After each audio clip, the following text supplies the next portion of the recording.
third probable mistake is not taking fund in the separate bank account.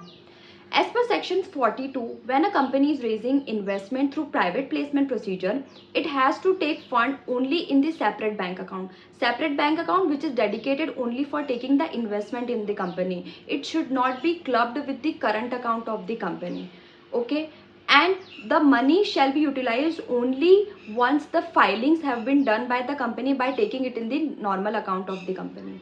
So when a company is raising fund through private placement, it should take the fund only in the separate bank account. Once all the filings and compliance formalities been done, then only it should take the amount from the money held in the separate bank account to its regular account and utilize the same.